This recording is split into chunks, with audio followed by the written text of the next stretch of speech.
नमस्कार विद्यार्थी मित्रांनो, एक्झाम वार्ता या यूट्यूब चॅनलवर आपलं खूप खूप स्वागत आहे. विद्यार्थी मित्रांनो, नुकताच केंद्र प्रमुख संबंधित अधिसूचना प्रसिद्ध झालेली आहे. या अधिसूचनेने केंद्र प्रमुख भरतीचा मार्ग मोकळा केलेला आहे. ही जी भरती आहे ती 2023 पासून रखडलेली आहे आणि आता या अधिसूचनेमुळे या भरतीचा मार्ग मोकळा झालेला आहे. म्हणून आता लवकरच केंद्र प्रमुख या परीक्षेची तारीख किंवा दिनांक जाहीर होऊ शकते. या ठिकाणी या व्हिडिओमध्ये आपण ही अधिसूचना पाहणार नाही आहोत. आपला जो मेन फोकस असणार आहे आजच्या व्हिडिओचा तो आहे केंद्र प्रमुख परीक्षेचा जो अभ्यासक्रम आहे तो अभ्यासक्रम आपण या ठिकाणी डिटेलमध्ये पाहणार आहोत. ठीक आहे. तुम्हाला जर ही अधिसूचना हवी असेल तर ते आपल्या टेलिग्राम चॅनलवरती अवेलेबल आहे. टेलिग्रामची जी लिंक आहे ते डिस्क्रिप्शन बॉक्समध्ये प्रोव्हाइड केलेली आहे. टेलिग्राम चॅनलवरून तुम्ही ते अधिसूचना डाउनलोड करू शकता. ठीक आहे. सो सुरुवात करूया आपल्या आजच्या या व्हिडिओला. या व्हिडिओमध्ये आपण केंद्र प्रमुख या पदाचा डिटेलमध्ये सिलेबस पाहणार आहोत. विद्यार्थी मित्रांनो, केंद्र प्रमुखाची जी एक्झाम आहे ती एकूण 200 गुणांची आहे. ह्याचा जो सिलेबस आहे तो एकूण 2 भागांमध्ये विभागलेला आहे, विभाग 1 आणि विभाग 2. आणि हे दोन्ही जे विभाग आहेत ते समान वेटेजचे आहेत. प्रत्येकी 100 गुणांसाठी हे दोन्ही विभाग आहेत. ठीक आहे. या ठिकाणी आपण सर्वप्रथम पहिला विभाग पाहूयात, बुद्धिमत्ता व अभियोग्यता. यामध्ये पहा आपल्याला कोणकोणते घटक आहेत. अभियोग्यता, तार्किक क्षमता, वेग आणि अचूकता, भाषिक क्षमता, इंग्रजी भाषिक क्षमता, मराठी, अवकाशीय क्षमता, कल, आवड, समायोजन आणि व्यक्तिमत्व इत्यादी. बुद्धिमत्ता यामध्ये पहा आकलन, वर्गीकरणे, समसंबंध, क्रमश्रेणी, तर्क व अनुमान, कूट प्रश्न, सांकेतिक भाषा, लयबद्ध मांडणी इत्यादी घटक बुद्धिमत्ता व अभियोग्यता या घटकामध्ये किंवा या भागामध्ये आहेत. आणि हा जो भाग आहे किंवा हा जो घटक आहे तो एकूण 100 गुणांसाठी आहे. यावरती आपल्याला 100 प्रश्न विचारले जाणार आहेत, म्हणजे प्रत्येक प्रश्न हा 1 मार्कसाठी असणार आहे. ठीक आहे. त्याच्यानंतर दुसरा भाग पाहूयात. दुसरा भाग महत्वाचा आहे पहा आणि भरपूर असा मोठा आहे. या ठिकाणी पहा शालेय शिक्षणातील नियम, अधिनियम व शैक्षणिक नवविचार प्रवाह.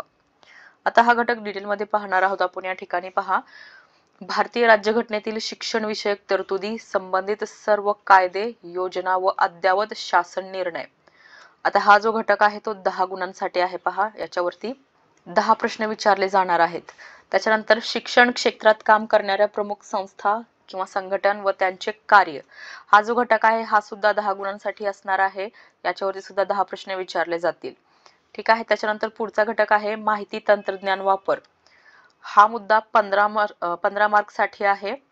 याच्यावरती आपल्याला 15 प्रश्न विचारले जातील. त्याच्यानंतर अभ्यासक्रम व मूल्यमापन, अध्ययन, अध्यापन पद्धती. हा घटक सुद्धा 15 मार्कसाठी आहे. याच्यावरती सुद्धा आपल्याला 15 प्रश्न विचारले जाणार आहेत.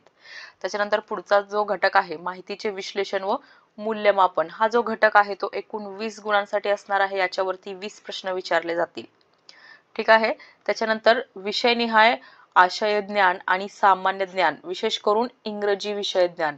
आता हा जो घटक आहे हा 15 गुणांसाठी आहे आणि याच्यावरती 15 प्रश्न विचारले जातील. त्याच्यानंतर संप्रेषण कौशल्य, कम्युनिकेशन स्किल, समाज संपर्क साधने. हा जो घटक आहे 15 गुणांसाठी असणार आहे. याच्यावरती सुद्धा आपल्याला 15 प्रश्न विचारले जातील. अशा पद्धतीने हा जो दुसरा घटक आहे किंवा हा जो दुसरा विभाग आहे हा सुद्धा 100 गुणांसाठी आहे. एकूण याच्यावरती 100 प्रश्न विचारले जातील. आणि अशा पद्धतीने भाग 1 आणि भाग 2 किंवा विभाग 1 व विभाग 2 या दोघांचे मिळून आपल्याला एकूण 200 मार्क्सची एक्झाम असणार आहे आणि या ठिकाणी आपल्याला 200 प्रश्न विचारले जाणार आहेत.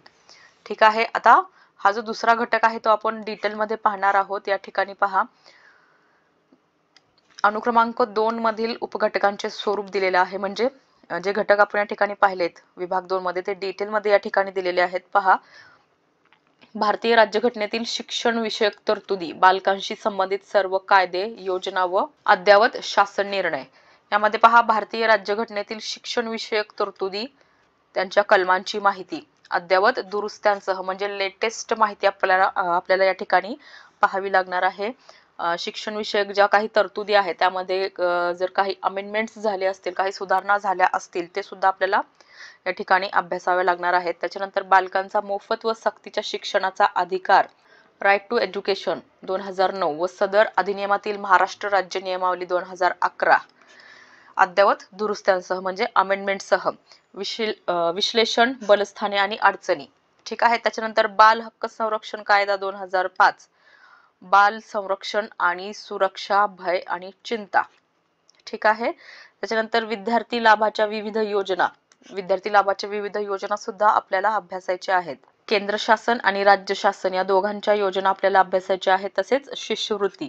त्याच्यानंतर विशेष गरजा असणाऱ्या व अल्पसंख्याक विद्यार्थ्यांसाठीच्या विविध योजना. विशेष गरजा असणारी बालके व अल्पसंख्याक विद्यार्थी जे आहेत यांच्या संबंधित ज्या योजना आहेत याचा सुद्धा आपल्याला या ठिकाणी अभ्यास करायचा आहे.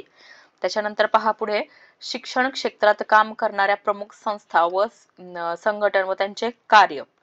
या ठिकाणी पहा कोणत्या संस्था व संघटन दिलेले आहेत. युनिसेफ आहे, NCERT आहे, NUEPA आहे, NCTE आहे, CCRT आहे, TISS आहे, TIFR आहे, Homi Bhabha centre of science education आहे, RTE आहे, EFLU आहे, MPSP आहे, SCERT आहे, MIEP आहे, SISI आहे आणि डाएट आहे. आणि राज्य आंग्ल भाषा. ठीक आहे. इत्यादी संस्था किंवा संघटनांचा आपल्याला या ठिकाणी अभ्यास करायचा आहे. त्याच्यानंतर पुढचा घटक आहे माहिती तंत्रज्ञानाचा वापर. यामध्ये पहा इंटरनेटचा प्रभावी वापर, शाळा स्तरावर विविध माहिती भरणे, शासनाच्या उपलब्ध पोर्टल्सवरील माहिती वापरासंबंधीचे ज्ञान सरळ असेल किंवा युडाईस असेल. त्याच्यानंतर संगणक वापराविषयीचे ज्ञान आणि माहितीचे विश्लेषण. त्यानंतर पुढे पहा अभ्यासक्रम व मूल्यमापन, अध्ययन अध्यापन पद्धती. आता या घटकांतर्गत काय अभ्यासायचं आहे पहा.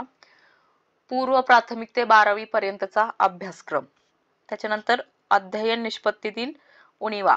त्याच्यानंतर सातत्यपूर्ण सर्वंकष मूल्यमापन व पूरक मार्गदर्शन. त्याच्यानंतर प्रश्न निर्मिती, स्वाध्याय कौशल्य.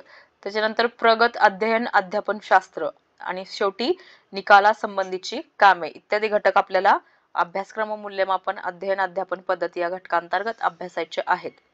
त्याच्यानंतर पहा माहितीचे विश्लेषण मूल्यमापन या घटकांतर्गत पहा प्राप्त माहितीचे विश्लेषण, शासनाच्या विविध पोर्टल्सवरील माहितीचे विश्लेषण करता येणे. त्याच्यानंतर ASER, NAS, PSM चाचण्या, शाळांचे निकाल या माहितीचे विश्लेषण करता येणे. त्याच्यानंतर संप्रेषण कौशल्य, कम्युनिकेशन स्किल, समाज संपर्काची विविध साधने इत्यादी घटक आपल्याला अभ्यासायचे आहेत. त्याच्यानंतर पुढे पहा विषयनिहाय आशय ज्ञान, सामान्य ज्ञान, इंग्रजी विषयाचे आशय ज्ञान. यामध्ये पहा मराठी, गणित, विज्ञान, इंग्रजी, भूगोल, इतिहास माध्यमिक स्तरांपर्यंत विषयाचे ज्ञान आवश्यक आहे. त्याच्यानंतर चालू घडामोडी विशेषतः शैक्षणिक बाबीमध्ये आणि क्रीडा विषयक घडामोडी. ठीक आहे विद्यार्थी मित्रांनो, अशा पद्धतीने या ठिकाणी आपण केंद्र प्रमुख या पदाचा डिटेल मध्ये सिलेबस पाहिलेला आहे. मार्क्स डिवायडेशन कशा पद्धतीने आहे ते सुद्धा आपण या ठिकाणी पाहिलेलं आहे. कोणत्या घटकाला जास्त वेटेज आहे, कोणता घटक किती मार्क्स साठी आहे हे सुद्धा आपण या ठिकाणी पाहिलेलं आहे. सो विद्यार्थी मित्रांनो, अधिसूचना आलेली आहे आणि कोणत्याही क्षणी आपली एक्झामची डेट सुद्धा लवकरच येऊ शकते आणि आपल्या एक्झामची डेट सुद्धा लवकरच येऊ शकते कारण 2023 पासून ही एक्झाम रखडलेली आहे. ठीक आहे. सो त्या दृष्टीने आपली तयारी ठेवा. ठीक आहे. सो विद्यार्थी मित्रांनो, तुम्हाला जर आजचा हा व्हिडिओ आवडला असेल तर प्लीज व्हिडिओला लाईक करा. केंद्र प्रमुख या पदाची तयारी करणाऱ्या आपल्या फ्रेंड सर्कलमध्ये हा व्हिडिओ नक्की शेअर करा आणि सर्वात महत्त्वाचं स्पर्धा परीक्षेची विनाशुल्क तयारी करण्यासाठी चॅनलला नक्की सबस्क्राईब करा. Thank you for watching.